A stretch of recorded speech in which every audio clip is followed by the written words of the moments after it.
Minha gente, olha, a manchete de hoje, aliás, são duas manchetes importantíssimas. Eu chego a dizer que uma é mais importante que a outra. Vou arriscar aqui esse palpite. As duas manchetes são, claro, a pesquisa do Ibope, divulgada ontem.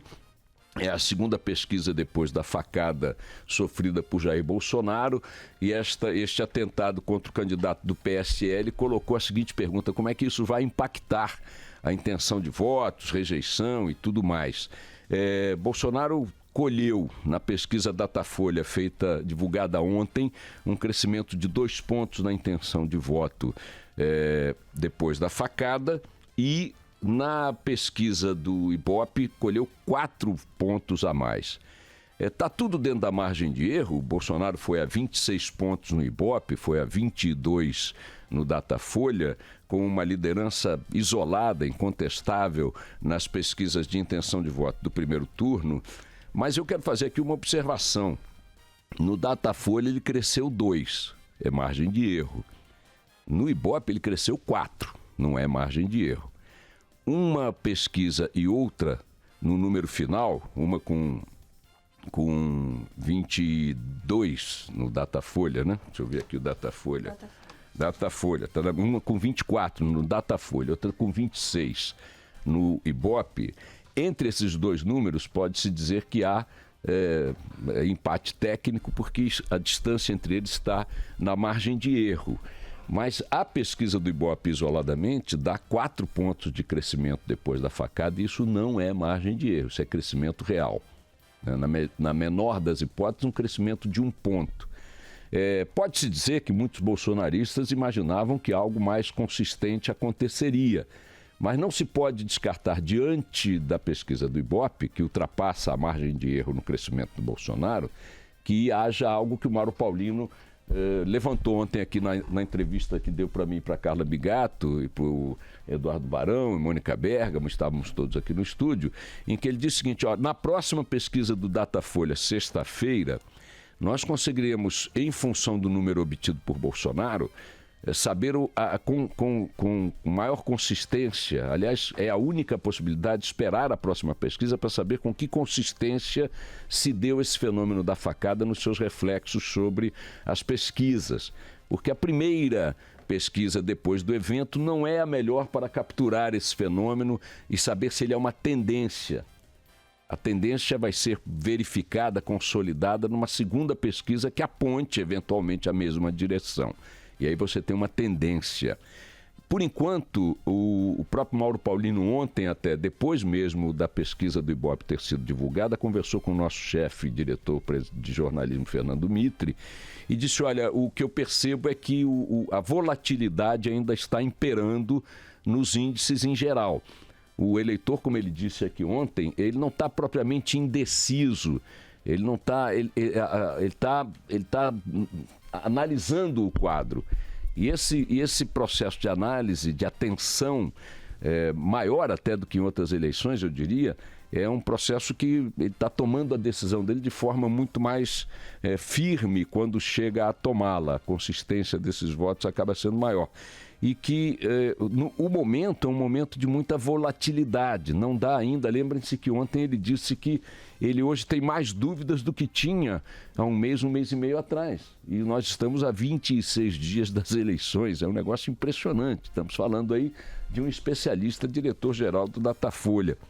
De qualquer maneira, Bolsonaro navega confortavelmente na liderança das pesquisas.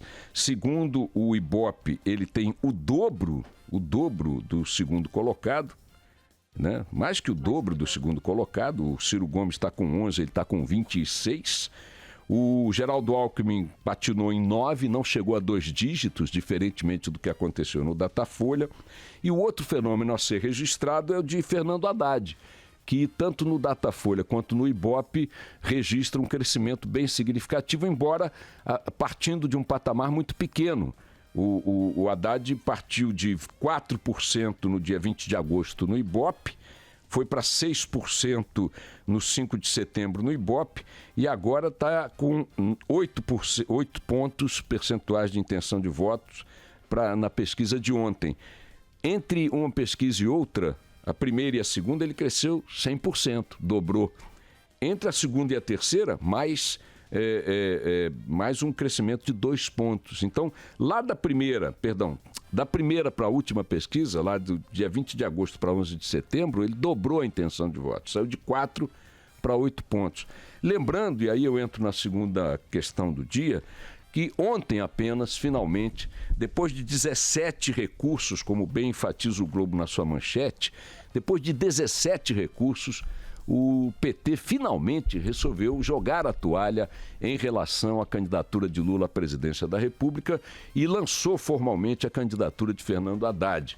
Agora o grande desafio para Haddad e para o PT é saber se o espólio de votos de Lula, que aparecia com 39 pontos de intenção de votos na última pesquisa em que foi medido, se ele vai conseguir passar para Haddad essa quantidade monumental de votos. Havendo essa transferência, e ela não precisa ser integral, Haddad, que já está com 8 pontos no Ibope e com 9 pontos no Datafolha, ele passa dos 2 dígitos e basta crescer 3, 4 pontos que ele atropela o grupo que está em segundo lugar disputando a vaga restante do segundo turno para enfrentar Jair Bolsonaro.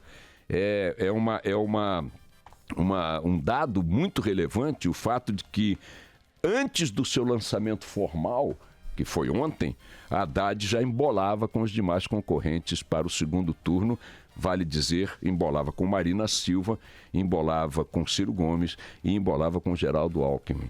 Temos aí uma expectativa muito grande para as próximas pesquisas, que serão as primeiras a registrar Haddad como candidato formal. Se, por um lado, esse crescimento vem acontecendo antes da sua candidatura formal, que foi lançada ontem, por outro, também é preciso chamar a atenção para o fato de que Haddad vem sendo poupado pela campanha dos adversários até agora, que tem privilegiado ataques a Bolsonaro, porque Haddad não estava colocado como candidato e ninguém ia fazê-lo. Ninguém ia lançar no tempo de televisão do PSDB, ou do Ciro, ou da Marina, uma candidatura que não existia ainda. Lançada agora, ele passa a ser alvo também das cobranças e dos ataques, né? A figura do poste, né, que fatalmente vai ser explorada pelos adversários, começa agora a ser explorada no tempo de televisão dos demais partidos, dos demais candidatos. Haddad, então, passará a arcar com o bônus de ser o candidato do PT e, portanto, o herdeiro presuntivo dos votos de Lula, mas também como candidato formal passa a ser a vitrine que não era, né? Eles explorarão certamente o fato de que Haddad é notoriamente, para usar a caricatura, o poste de Lula. E lembrarão que o último poste eleito por Lula deu no que deu. Ele próprio, Haddad, visto como um poste quando foi eleito prefeito de São Paulo, não conseguiu sequer concorrer em condições de vitória para a própria reeleição na prefeitura de São Paulo. Então vamos ver como é que as coisas caminham. Importante também na pesquisa de ontem do Ibope foi o segundo turno, as projeções para segundo turno. E mais uma vez há uma alteração bastante significativa nos cenários anteriores, em relação aos cenários anteriores, porque o Bolsonaro melhora consideravelmente as suas condições de enfrentamento no segundo turno. Ele empata tecnicamente com Marina Silva, ele empata tecnicamente com Geraldo Alckmin, ele tem um registro bastante melhor, muito melhor do que os anteriores. Ele tem um enfrentamento com Haddad que lhe é favorável ainda para segundo turno, mas nos demais ele empata. Com Ciro Gomes ele perde por 3 pontos, quase margem de erro. Aliás, margem de erro. É a primeira vez em que as projeções para segundo turno relativas a Bolsonaro o colocam como competitivo mesmo. Até agora, é importante chamar a atenção para esse detalhe, que todo mundo vinha afirmando, à luz das pesquisas, de que Bolsonaro era vitorioso no primeiro, mas apanhava de todo mundo no segundo, exceto de Haddad, com quem empatava tecnicamente. Pois bem, esse quadro ruim para o horizonte dos eleitores de Bolsonaro no segundo turno não é mais o mesmo.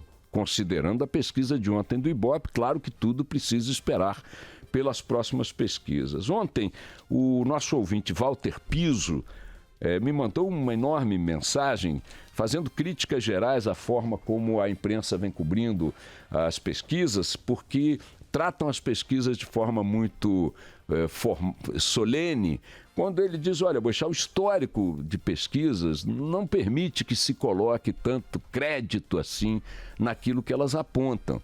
Ele é engenheiro eletrônico, politécnico, com mestrado em engenharia e estuda ciência e estatística há bastante tempo. E ele diz o seguinte, se você observar o histórico das pesquisas, não só no Brasil, você tem uma taxa de erros bastante elevada. Bastante elevada. Ele chegou a estimar em 50%. Eu perguntei a ele se ele tinha dados que me pudessem fundamentar essa avaliação, esse retrato que ele faz das pesquisas eleitorais do ponto de vista global, hein? Não é só no Brasil, não. Mas há uma observação que ele fez muito curiosa, que eu quero deixar registrada aqui. Ele disse, poxa, olha, é indiscutível que essa eleição brasileira hoje está demonstrando solidez muito grande nos votos da direita. Se você pegar a soma de Haddad, Meirelles, se você pegar Amoedo... Haddad não, né? Bolsonaro, Meirelles, Amoedo, né? Você vai ter uma consistência de votos na direita, um número de votos na direita absolutamente avassalador. E se você fizer isso pela esquerda, você vai somar Ciro Gomes, vai somar Haddad, vai somar o que é lá para baixo, o PCO, o PSTU e tal. Isso aí não dá quase que um terço do que os votos da direita até agora vêm indicando. E esse fenômeno não está sendo colocado na discussão, na análise das pesquisas. O eleitorado brasileiro sinaliza, segundo o Walter Walter Piso, com razão, que há uma tendência do eleitorado brasileiro, medida até agora pelas próprias pesquisas, de caminhar em direção a um candidato de direita, centro para direita. Poderíamos incluir, claro, nessa montagem aí o próprio Alckmin. Mesmo incluindo o Alckmin no bolo, aliás, incluindo o Alckmin no bolo da direita, então o número da direita dispara, né? Caminhamos, por esta percepção, para a eleição de um candidato que definitivamente não inclui o campo da esquerda nem da centro-esquerda. É uma observação bastante curiosa que ele faz. E quando ele fala das pesquisas do ponto de vista da análise ideológica, do campo ideológico, ele diz uma coisa, Boechat, não só as pesquisas erram muito, globalmente, como quando erram mais favorecendo candidatos de esquerda do que de direita. E aí ele cita vários exemplos, inclusive do Donald Trump, né? Aqui no Brasil ele cita a disputa de Haddad com Dória, ele cita Kassab com Marta, e por aí vai. Ele diz, olha, as pesquisas, seja lá o que for, não só erram muito, tem uma margem de erro global bastante razoável. Repito que ele não me mostrou dados estatísticos para sustentar isso, não sei se é uma dedução que ele está fazendo, mas ele lembra que elas erram e quando erram, elas tendem mais a errar no campo da direita do que no campo da esquerda. Essa segunda manchete a que eu me referi, do lançamento da candidatura do Haddad, junto com o crescimento de Bolsonaro, são os dois dados centrais da política eleitoral, da campanha eleitoral hoje. O que será do crescimento de Haddad, se vem, com que consistência, se ele agora candidato formal, assumindo o papel de candidato na campanha, na televisão e tudo mais, ele sai do patamar abaixo de 10 e passa dos 2 dígitos e, portanto, embola ou talvez ultrapassa os demais, incluindo, portanto, Ciro, Marina e Alckmin, ou se ele vai patinar. E também a outra incógnita é o quanto Bolsonaro continuará ou se continuará crescendo, embora não necessite crescer mais do que já cresceu para estar no segundo turno. O Bolsonaro colheu também 2 boas notícias ontem, além da pesquisa. Ele está crescendo nas pesquisas sem sair do leito. As 2 outras notícias, o Supremo Tribunal Federal arquivou a denúncia por racismo movida contra ele, ele se livrou disso aí, e também recebeu um segundo boletim médico indicando que a sua recuperação continua em bom andamento, sem sinais de infecção, que era o maior risco que ele sofria. Portanto, minha gente, 26 dias emocionantes aí pela frente, vamos aguardar pelas próximas pesquisas. Mais uma vez, muito obrigado ao nosso ouvinte Walter Piso pela mensagem que nos mandou. Ele é aqui de São Paulo, do Brooklyn. Vamos nessa.